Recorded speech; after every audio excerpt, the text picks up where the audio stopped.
올해 7월에는 본격적인 조정 국면에 진입할 것이다. 그동안 나온 각종 비관론이 무색할 정도로 미국 증시 이번 달 들어서 역사상 가장 좋은 한 달을 보내고 있는데요. 이런 가운데 지난주 일본은행이 갑작스럽게 YCC의 하루 변동폭을 사실상 확대시킨 바 있죠. 우리 입장에서는 상당히 중요한 정책 과제인 만큼 오늘은 이 문제들을 종합적으로 다뤄보겠습니다. 도움 말씀에 한국경제신문의 한상춘 눈설위원 나와 계십니다. 안녕하십니까? 네, 안녕하십니까? 네, 7월이면 본격적인 조정이 찾아올 것이다. 해당 시각과는 다르게 미국 증시 굉장히 좋은 흐름을 나타내고 있지 않습니까? 네, 오늘이 7월 말이에요. 예, 그렇습니다. 사실 7월 달에는 미국 증시가 본격 조정되고 그 자금들이 한국에 들어오면서 한국 주식을 사라 이렇게 얘기하신 분이 있습니다는 거꾸로 된 게 아닌가 생각합니다. 예. 미국 증시는 아마 한 달 기준으로 7월이 아마 최고가 기록될 거 이렇게 보이고요. 한국 증시는 종목마다 이렇게 등락은 많이 됐습니다는 지수 자체는 한 2,600 정도, 그 정도에서 플랫하게 움직인 것이 아닌가 생각합니다. 아무튼 요즘 미국 증시 잘 나가죠. 그래서 각종 용어들이 많이 나오고 있습니다. 예. 그래서 지난 주말에도 미국 증시가 워낙 잘 나가니까 골드락스 그리고 뭐 분명히 서머 랠리인 것 같습니다. 예. 서머 랠리 해서 이런 유포리아 증시와 관련돼서 좋은 용어들, 이 유포리아 용어들이 이달에 나오고 있는 상황이다. 이렇게 이제 보시면 되겠는데요. 역시 이렇게 된 데에는 물가가 통제됐기 때문에 그런 게 아닌가 생각합니다. 예. 작년 그 3월 이후서부터 물가를 잡기 위해서 금리를 올리는 과정에서 미국 증시뿐만 아니라 전 세계에 사실 금리 인상, 인플레가 최대 재료가 됐지 않습니까? 예, 그렇죠. 근데 이제 6월부터 미국의 그 물가가 잡히기 시작하면서 지난 주말에 통화정책 잣대에서 가장 중요하게 생각하는 근원 PC 물가 6월 달에 4.1% 나왔죠? 예. 근데 이거를 그 유럽식 방식으로 OER 자가 소유의 이렇게 임대료를 가상적으로 지불하는 것을 빼서 계산해 보면 딱 지금의 페드의 물가 목표치인 2%에 정확히 도달합니다. 예. 그러다 보니까 월가가 환호를 저지르면서 3대 지수가 거품물에도 불구하고 주가가 올라갔다. 이렇게 이제 보시면 되겠습니다. 이 숫자 관련해서 굉장히 사실 상품 시장에서 굉장히 했던 용어들이 숫자가 하나 있어요. 예. 정영 PD 국제 금값을 한번 보여주시기 바랍니다. 지난주 상품 시장에서 예. 굉장히 했던 용어가 1999.99.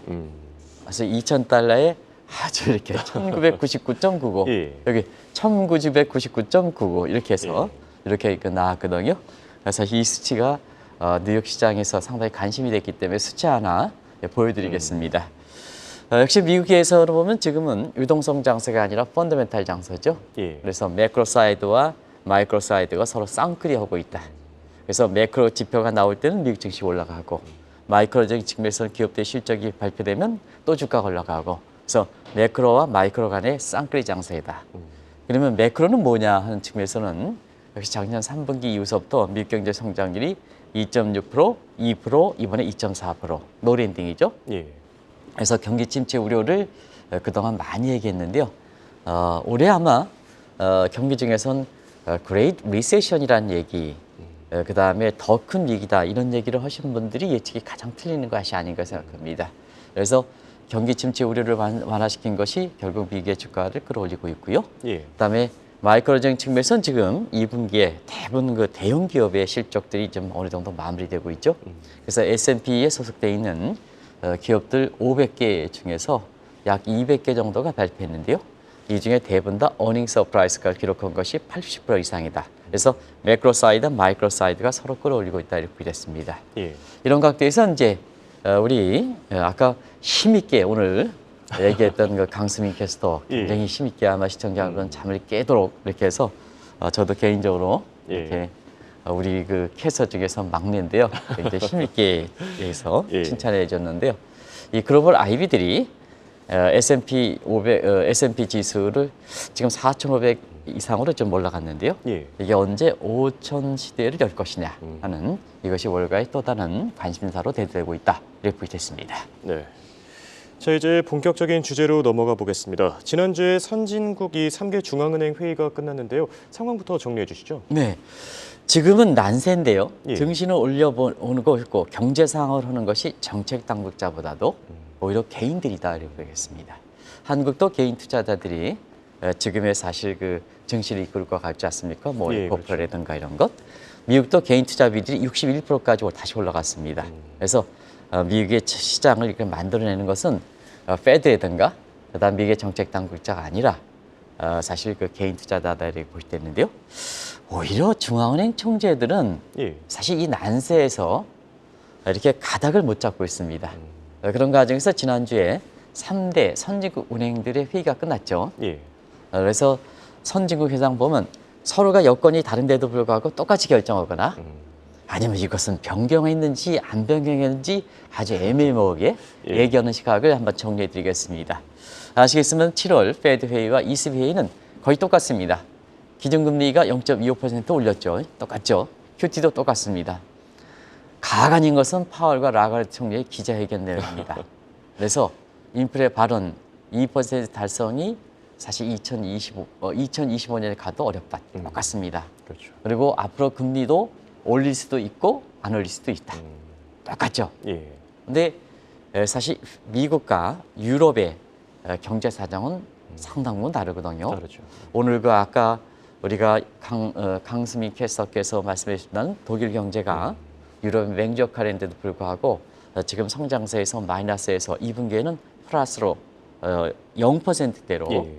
이렇게 되긴 했지만 유럽의 전체적인 성장률이 지금 한 2% 걸린 점을 감안해 볼 때에는 독일 경제가 워낙 안 좋고 지금의 슐츠가 메르켈 대비해서 무능력한 사람이다 평가받을 만큼 이렇게 독일 경제 사정이 안 좋거든요. 예. 근데 미국과 유럽 간의 경제 여건이 이렇게 단데도 불구하고 정작 통화 정책을 결정하는 수장이 미국과 똑같은 식으로 결정한다면 어떻게 받아들이겠느냐. 그렇죠. 독일에서는 반대할 수밖에 없지 않습니까?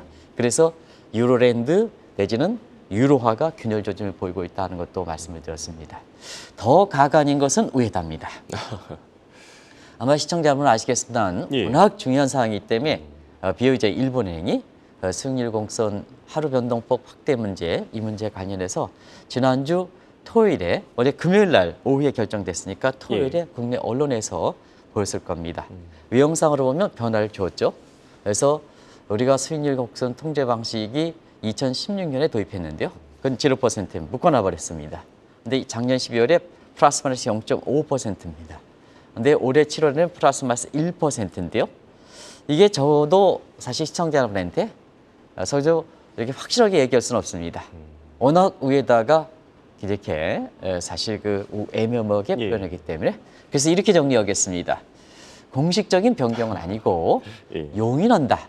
다시 말하면 지금까지 0. 플러스 마이너스 0.5는 그대로 주고 여기서 0.5를 벗어났을 때 1%까지 올라갈 때는 용인한다.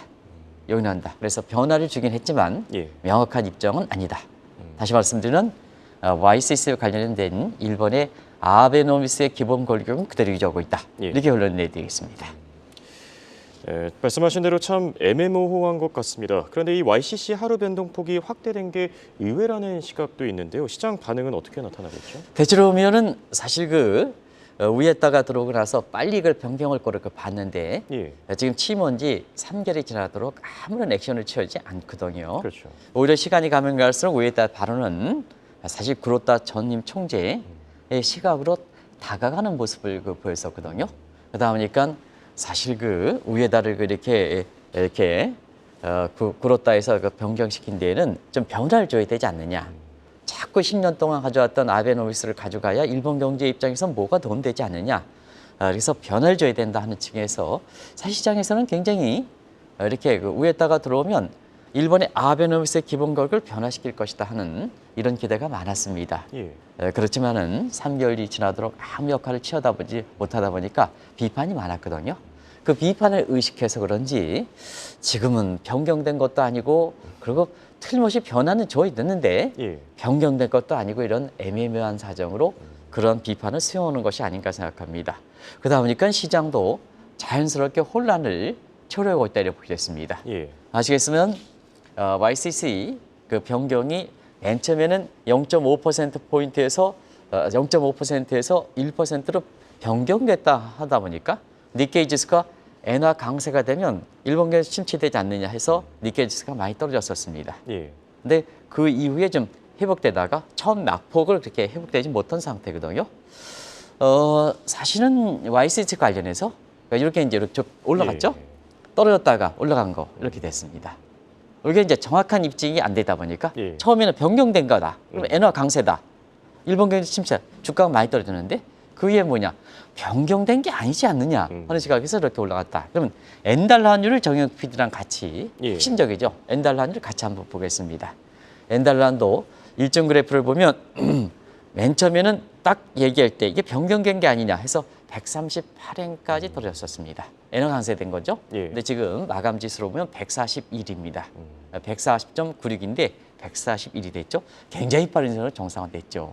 그래서 지금 상태에서 시장의 모습 보면 변화는 틀림없이 되는데 예. 공식적인 입장은 변경된 게 아니다. 그래서 시장에서 읽혀지면서 저렇게 증시라든가 그 다음에 엔달러 환율이 이렇게 하루 변동폭이 굉장히 커졌게 되거든요. 그래서 이후에 이렇게 이런 모습은 시장에서 어떻게 나타날 것이냐 하는 측면은 좀 더 시간을 갖고 지켜봐야 되지 않겠느냐. 그래서 이번 주 움직임이 가장 주목된다 하고 말씀드리겠습니다. 예. 그렇다면 우에다 총재 당초 예상보다 왜 빨리 이 YCC 하루 변동폭을 확대한 원인은 무엇입니까? 네, 길게 넘어가야 됩니다. 예. 그래서 1990년대로 넘어가야 되지 않겠냐 하는 생각이 듭니다. 그때 당시도 일본 경제가 좀 1980년대는 도요타, 패나소닉스 이렇게 소니로 이렇게 대변하는 일본의 그 제조업 경기가 좋다가 예. 1990년대 이후서부터는 이게 일본 경제가 자산이 붕괴와 함께 경제가 안 좋았거든요. 그래서 여기서 두 가지가 충돌돼서 지금까지 오는 겁니다. 그래서 이때 경기가 안 좋아질 때 일본의 대장성 펀드 패러다임은 저기 나온 것처럼 엔저를 유도한다. 예. 그래서 수치를 진행한다. 경기를 회복시킨다. 근데 자 미연의 파리다는 뭐냐 하면 자산이 붕괴되는 과정에서 그때 당시에 일본의 인플레가 안 좋았습니다. 그러다 보니까 미에나 그때 당시에 BOJ의 총재 입장에서는 중앙의 일선 목표가 물가를 안정시키는 게 아니냐 해서 이 미에나의 고집으로 인해서 오히려 금리를 거꾸로 올렸거든요. 예. 이게 잃어버린 30년이 됐던 겁니다. 그런 과정에서 이 미에너 패러다임이 사실 일본 경제 잃어버린 20년 내지는 잃어버린 30년 우려까지 제기됐다는 측면에서 2012년에 아베가 그 재임하면서 재집권하면서 브로타를 이렇게 취임해서 아베노믹스를 추진해서 지금까지 온 거거든요. 근데 문제는 그렇습니다. 최근에 일본이 이렇게 아베노믹스를 오랫동안 추진하는 과정에서 엔저를 통해서 경기 회복이 안 되면 정책의 양명성적인 측면에서는 사실은 부작용이 나타날 수밖에 없거든요. 그런 측면에서 일본이 작년 1년 전서부터 물가 목표치를 벗어나는 CPI, 즉 소비자 물가가 있었습니다. 예. 그래서 작년 1년 전서부터 사실은 뭐냐 이렇게 소비자 물가가 목표치를 훨씬 벗어나다 보니까 자 이제는 어떻겠습니까? 중앙의 입장에서 물가를 잡아야죠. 예. 그래서 미에너 패러다임으로 조금 길어진 상태에서 이번에 YCC에 변화를 준 게 아니냐 하는 이런 측면의 시각들이 지금 시간이 가면 갈수록 이렇게 읽혀지고 있다. 학자를 중심에서 읽혀지고 있다 이렇게 됐습니다. 근데 이제 궁극적으로는 미에너 패러다임으로 갈 것이냐 하는 측면은 예. 시간을 갖고 지켜볼 문제다 하는 것을 말씀드리는데요. 지금 상태에서는 나중에 말씀드리겠습니다.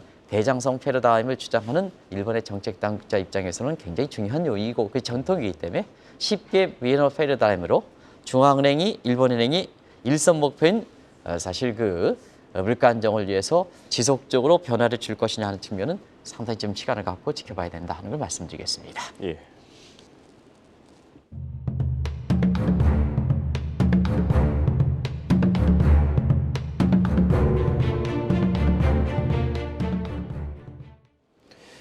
만약 우에다 총재가 미에노 패러다임 쪽으로 무게중심을 옮긴다면요. 대장성 쪽에서는 불만이 없겠습니까? 당연히 있겠죠. 대장성은 수출진흥 엔저 정책에서 경제 성장률을 끌어올리는 게 예. 대장성의 정책 당국의 목표입니다. 그런 과정에서 보면 이 우에다의 정책을 변경한 것은 이번에 정책을 변화를 준 것은 어느 정도 시간을 갖고 갈 가능성이 높습니다. 예. 왜냐하면 지금 일본이 경기 침체 우려가 많이 줄어들었습니다. 우리가 일본의 2분기 성장률을 자꾸 미국을 위주로 발표하다 보니까 일본의 2분기 성장률을 잘 모르시는 분이 있습니다. 일본의 2분기 성장률은 지금 2.4%에서 미국과 공교롭게도 동일한 수준입니다. 예. 시청자 여러분 아시겠지만 미국과 이 2.4% 동일하다는 것은 제 기억서로는 아마 9/11 사건 이후에 처음 있는 게 아닌가 생각합니다. 결과적으로는 지금 경기 침체에 대한 우려가 줄어들다 보니까 물가가 불안하니까 사실 위에다가 물가 쪽으로 해서 YCC의 변화를 주는 것은 어느 정도 상당 기간, 경우에 따라서는 상당 기간 이렇게 지속될 수가 있다는 것을 말씀을 드리겠습니다. 근데 문제는 일본의 2분기 성장률 2.4%가 누구에 의해서 기록되느냐. 그럼 2.4%가 지속 가능하냐 하는 측면에서는 한국 사람이 중앙은행 역할을 했고 한국 사람들이 일본에 그렇게 사실 경제 회복의 기폭제 역할을 하는 상태에서 한일 간 통화 수합이라든가 이럴 때 일본이 전격적으로 한국의 입장을 받아들인 데에는 이런 측면도 감안되어 있고 우리가 사실 2개월 전이니까 3개월 전에서도 이런 부분이 한국 사람들이 일본에 가서 경제 활동을 그 총배제 역할하고 예. 그다음에 일본에서 중앙은행 협창을 일본은행이 풀어주지 못하는 문제를 우리가 풀어준다 하는 측에서 이색적으로 그런 쪽의 취재를 다뤘습니다는 2분기 성장률의 외수 기여도와 내수 기여도 그리고 외국인과 그다음에 내국인 기여도를 보면 외국인 기여도가 높았습니다. 그러면 외국인은 뭐냐? 정책적인 측면에서는 통제 가능한 통제 변수 컨트롤 베리어블이 있고 예. 통제 가능하지 않은 비헤비얼 행태 변수가 있는데 요 한국 사람에서 경제 기여도 부분은 행태 변수에 해당되거든요. 자기가 통제할 수 없지 않습니까? 예. 그런 측면의 불안 요인이 있다 이렇게 보겠습니다. 그래서 이번에 YCC 변경을 통해서 사실 일본이 엔화가 강세가 되고 일본의 경제 성장률이 떨어지면 분명히 대장성에서는 우에따에 공격을 할 것이다 하는 이런 예. 측면에서 앞으로 시나리오가 전개되지 않겠나 이렇게 보고 있습니다. 네, 그렇다면 사실 궁금한 게 이 앞으로의 일본 통화 정책은 과연 어떻게 될지 이번에 YCC의 하루 변동폭 확대를 계기로 아베노믹스의 출구 전략이 본격적으로 추진될 것으로 보십니까? 네, 출구 전략은 회의죠. 예. 왜냐하면 마이너스 금리제 마이너스 0.1% 기준금리, 그 다음에 YCC에서 수익률이 사실 한 나라 금리의 인트레 시스템, 금리 체계가 형성되면 기준금리 변경대로 시장금리가 변경되면 사실 YCC 수익률 통제를 할 필요는 없습니다. 이게 이제 한 나라에서 보면 기준금리와 시장금리 간의 인트레 시스템, 금리 체계가 잘 형성됐다. 금리 시장이 그만큼 형성됐다 하는데요. 반드시 그렇지는 않거든요. 기준금리대로 사실 금리가 올렸을 때 미국조차도 그 오히려 시장금리가 떨어졌던 그린 스펀스 꺾여 나타났던 사항이 있었고요. 예. 그다음에 기준금리가 인상했는데 시장금리 더 많이 올라갔던 앨런스 꺾기도 나타난 이런 상황이거든요. 예. 그래서 반드시 기준금리와 시장금리가 서로 일치하지는 않습니다. 그런 측면에서 이번 같은 경우에도 마찬가지거든요. 그래서 일본이 기준금리 기준을 변경하기 전까지는 근본적으로 정책 변경하기가 어렵다. 정책 변경을 볼 수가 없다 이렇게 보는데요. 어쨌든 변화를 줬습니다. 예. 그러면 변화를 줘서 시간이 걸리겠지만 한번 시나리오를 한번 보겠습니다. 시나리오를. 왜냐하면 지금은 마이너스 금리 정책과 그다음에 사실 엔저 정책은 분명히 지금의 일본 경제 여건을 볼 때는 변화 줄 필요성은 있거든요. 예. 그러면 이번에 변화를 줬으니까 앞으로 시간이 걸리겠지만 변화되는 모습을 한번 시청자 여러분랑 같이 보겠습니다. 자, 이번에 YCC 변경은 아니지만 1%까지 용인했습니다. 근데 이걸 이제 변화의 시점을 계기로 해서 앞으로 뭐냐.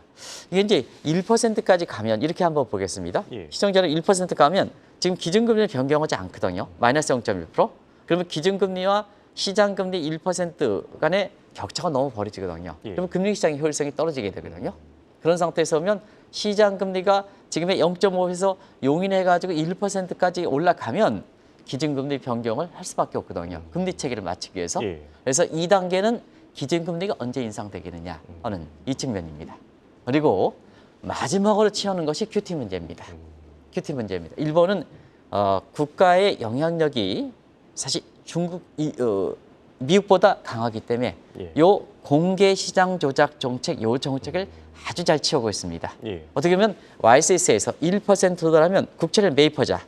국채를 매입하자. 그러면 채권 가격이 올라가고 자 금리가 1% 올라갔던 것이 금리가 떨어지니까 요청 수용했죠. 그것도 공개시장 정책이다. 이렇게 됐습니다. 그래서 가장 중요한 정책은 기준금리보다 공개시장 정책인데요. 관련해서 QT를 언제 축소할 것이냐. 그동안 샀으니까 금리를 유지하기 위해서 그게 0.5%든 1%든 유지하기 위해서 사만 들였지 않습니까? 돈만 풀어주게 사만 들였지 않습니까? 그러면 그 일본 중앙은행의 대체적으로 보면 자산이 많다는 자산. 이건 이제 풀어줘야죠. 이게 이제 마지막 3단계다. 그게 출구 전략이다 이렇게 됐습니다. 그런데 이런 단계는 역시 자민당과 굉장히 이렇게 충돌이 되지 않겠냐 하는데요. 지금의 총괄적인 상황, 물론 총괄적이라 볼 수 없습니다는 아베라든가 아베 이렇게 잔류하는 사람들이 힘이 세거든요. 아직도 기시다가 우에다의 힘을 힘을 돋궈줄 것으로 봅니다는 사실 자민당과 충돌하면 이런 정책 시나리오로 가기는 힘들다 하는 걸 말씀드리겠습니다. 네. 이번 우에다 총재의 결정에 가장 주목해서 본 투자자들이 과연 누굴까? 아무래도 와다나베 부인들이 아닐까 싶은데요. 앞으로 이들의 움직임은 어떻게 되겠습니까? 네, 돈 냄새가 가장 잘 만나니까 결과적으로는 YCC 변경하고 나서 일본의 니케이 지수 하루에 그다음에 엔달러의 변화를 될 모습과 마찬가지로 사실 와다나베 부인이 어떻게 활동할까, 어떤 쪽으로 변할까 하는 것을 우리나라의 엔화 투자라든가 우리 정책 당국 입장에서는 환율 문제라든가 그다음에 한일 간 통화 수업 문제라든가 이런 쪽에 전부 일본과 밀접한 관계를 갖고 있기 때문에 요 와다나베 부인이 어떻게 변화될까 하는 것을 보는 것이 하나의 바로미터가 되거든요. 그런 과정에서 보면 이번에 YCC 변경 문제는 사실 인플레 방지 이외에 다른 목적이 결부되어 있다는 것도 말씀을 드리겠습니다. 그런 측면에서 일단은 이 울트라 금융 완화 정책을 지속적으로 추진하다 보니까 미국과의 금리 차가 확대되는 측면이 있거든요. 지금은 워낙 많이 벌어졌습니다. 그러다 보니까 기준금리 변경차가 아니라 시장금리 변경차에 움직이는 것이 결과적으로 와다나베 부분이거든요. 그러면 뭐냐? 와다나베 입장에서는 포지티브 케이트, 일본에서 자금 퍼가지고 나가지 않느냐. 그럼 일본 입장에서는 자금이 이탈된다. 일본 증시 어렵다. 경기 어렵다. 이러다 보니까 이걸 축소시키기 위해서 사실 이번에 이렇게 YCC에 변화를 준 것이 아닌가 이렇게 보고 있고요. 또 한 가지는 그동안은 일본이 이렇게 딱 이렇게 위에다가 들어가 작년 12월서 들어온다 이렇게 보여서 결국 엔화 강세를 예상했던 이전 일본 기업들이 이 엔화 강세 예상에서 해지를 했는데 오히려 엔달러 환율이 나중에 말씀드리겠습니다. 그렇다가 끝날 때 131에 했던 것이 지금 140에 아직 엔저가 됐거든요. 그럼 어떻게 되겠습니까? 한국의 키쿠가 됐거든요. 그러다 보니까 이걸 풀어주기 위해서 엔화를 다시 강세를 돌리기 위한 이런 목적도 결부된 게 아닌가 생각합니다. 그런데 이런 입장에서 와다나베는 어떻게 생각할까 하는 측면은 와다나베는 미국과의 시장 금리가 워낙 지금 크거든요.